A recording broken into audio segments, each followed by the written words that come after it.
When I first decided to install solar panels on my roof, I wasn't exactly prepared for the whirlwind of chaos it would unleash. To be honest, I thought I was doing something good for the environment, for my home, and even for my wallet. Solar. Energy seemed like the way to go. Sustainable, cost-effective, and let's face it, cool. It was a no-brainer. But little did I know, I was about to be public enemy number one in the eyes of the Homeowners Association, HOA. It all started with a typical Saturday morning. I had just gotten home from work when I noticed the email. The subject line was simple, but ominous: HOA violation notice. I opened it without thinking too much, expecting maybe a complaint about my grass being a little too tall or the fact that I had left my garbage cans out a few hours too long. But when I started reading, my jaw practically hit the floor. According to the HOA, my solar panels, which mind you were professionally installed and perfectly aligned with the aesthetics of my house, were in violation of HOA guidelines. They claimed that the panels didn't adhere to the neighborhood's aesthetic standards. Apparently, a few of my neighbors were upset by the unattractiveness of having solar panels visible on a residential home. To the HOA, it didn't matter that I was saving money or helping the planet. What mattered was that my panels didn't fit in with their idea of how the neighborhood should look. The email threatened a fine if I didn't remove the panels within 30 days. I couldn't believe it. I had invested thousands of dollars into this eco-friendly upgrade, and now these people, who didn't even have to pay for my energy, were telling me to take it down. It wasn't like I was trying to install a giant neon sign or paint my house fluorescent green. I just wanted to reduce my carbon footprint and, save some money on my electricity bills. I immediately picked up the phone and called Karen, the HOA president. Karen was the type of person who made you feel like you had to apologize for breathing too loudly. Her voice was always just a little too chipper, a little too condescending. "Hi, Karen. I just received the notice about the solar panels." "I'm a little confused," I started, trying to keep my voice calm. "Oh, yes, I'm glad you called," Karen said with a faux sweet tone. "We've had several complaints from neighbors, and the architectural committee decided that the solar panels are a visual disturbance. They don't fit the guidelines, and frankly, they're just not aesthetic enough for our community." Took a deep breath. "Karen, these panels are on my roof. They're barely visible from the street, and they're helping to reduce my electricity bills.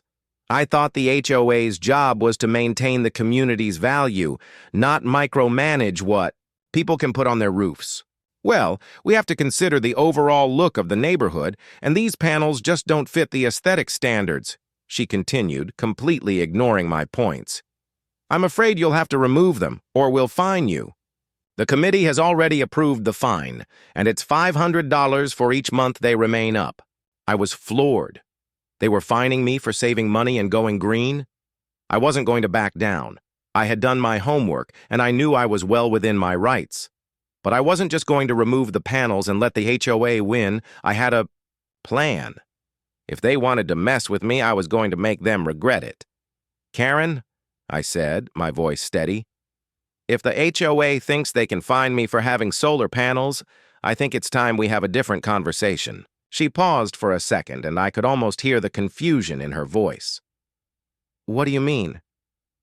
"Well," I said, a smile tugging at the corner of my lips, "if you're going to fine me for reducing my carbon footprint, I think it's only fair that I charge you for the energy my solar panels are producing for the neighborhood. After all, you're going to keep making me pay, so I should get paid too.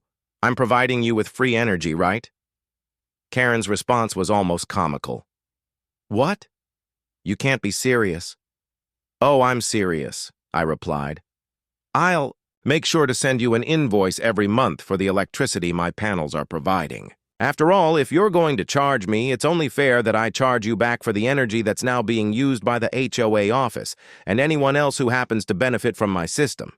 There was silence on the other end of the line for a few seconds. Then Karen let out an almost inaudible sigh. "That's not how this works."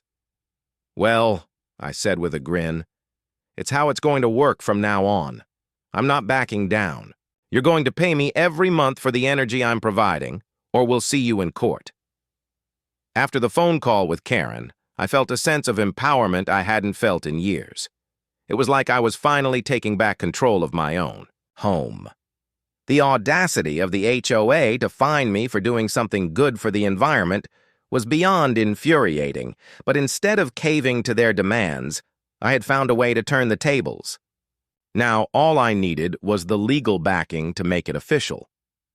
I spent the next day consulting with my lawyer, Angela. She had handled cases against HOA organizations before, and when I explained the situation, she didn't hesitate. "You've got a solid case," she said after I explained the situation.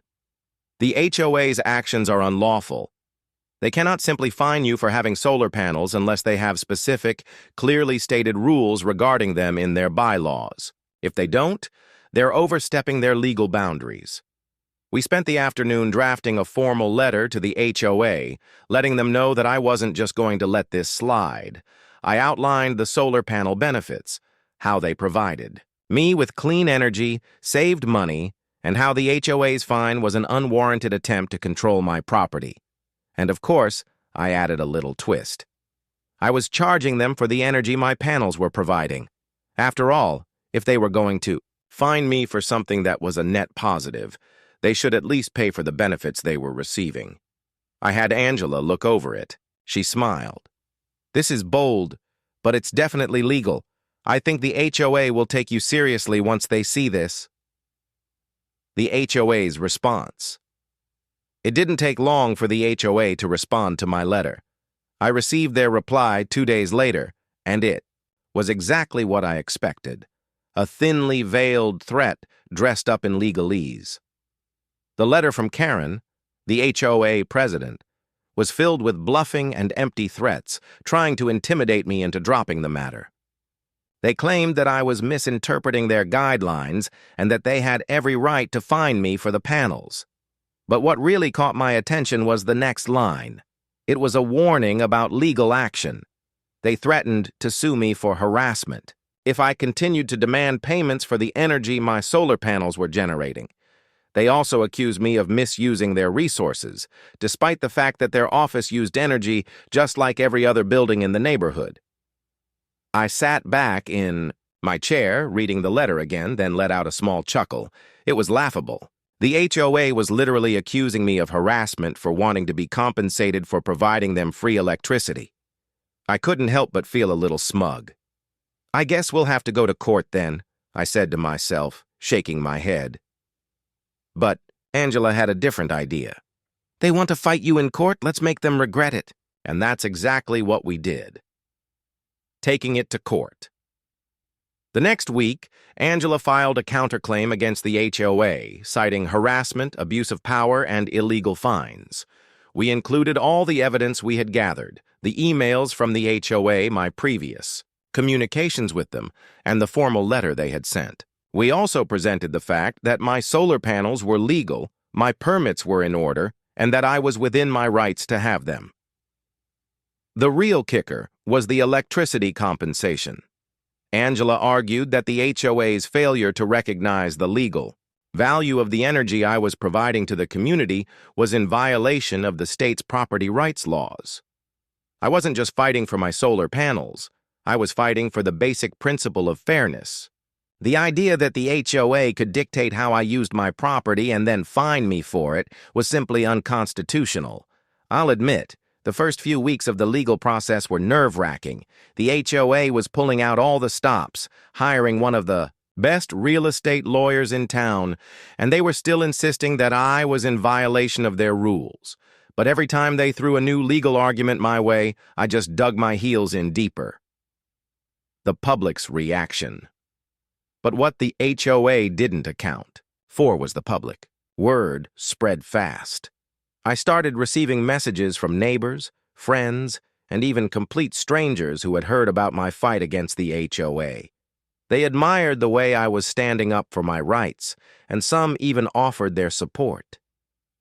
Several neighbors told me they were considering solar panels themselves, but had been hesitant because of the HOA's restrictive policies. I started to feel like my fight was about more than just my own house. This was about giving people the freedom to choose how they used their property and empowering them to stand up to the HOA's heavy-handed rules. One afternoon, I got a knock on the door. When I opened it, I found two of my neighbors, Cheryl and James, standing there with huge smiles on their faces. "We wanted to thank you," Cheryl said, "for standing up to the HOA. You've given us the courage to take our own fight to them. We've been thinking about putting in solar panels for a while, but we didn't know how they'd react. Now, we're going to do it." I was stunned. I hadn't realized the ripple effect this had.